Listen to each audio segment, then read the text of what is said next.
So the next thing that we'll look at under the user menu is the preference. Preference is a very powerful section under the user menu which contain even the edit profile. Edit profile is a subsection under the preference, because when you click on the preference, edit profile will be there. So if you go to preference,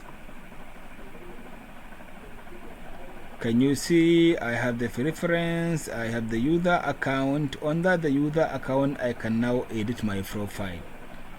Under edit my profile, you click on edit a profile, it will take you to the same user profile so that you can be able to upload and change your username. But please remember, you can only be able to change your username if you have logged in as administrator.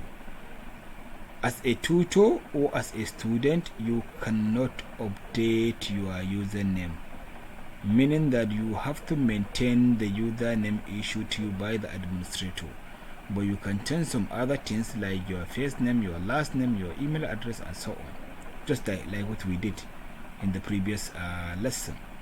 You can upload your profile picture. So I'm now going to do that.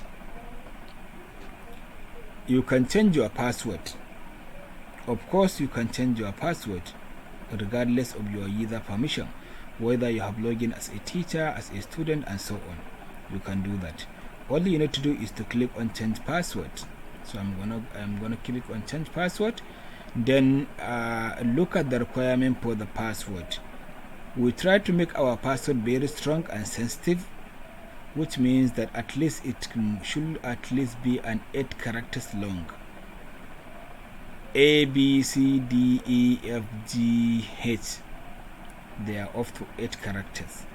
But as part of the 8 characters, one of the character, at least one, it can be above 1, but at least one of the character should be a digit, which should be a number from 1 or from 0 to 9. At least one of the characters should be uppercase.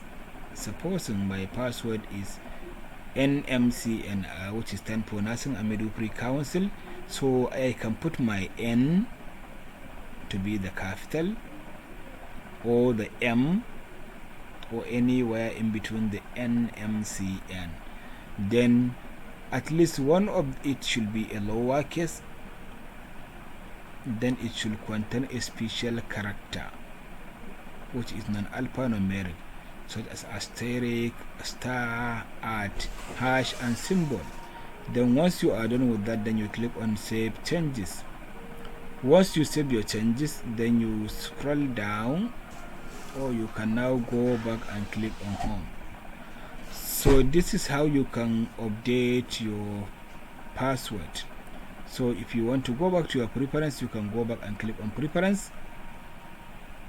Once you click on the preference, now you can change your preferred language.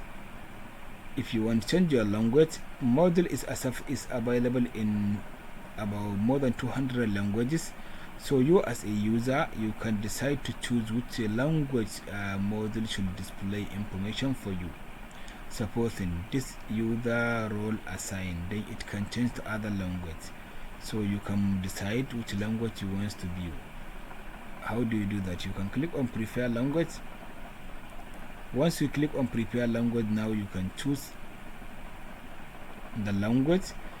I can only choose English because English is set by default by the administrator, is the only acceptable language in this e-learning platform. Therefore, I cannot change to any other language. Then let me go back to my preference. You can try to explore the other features and see what it means.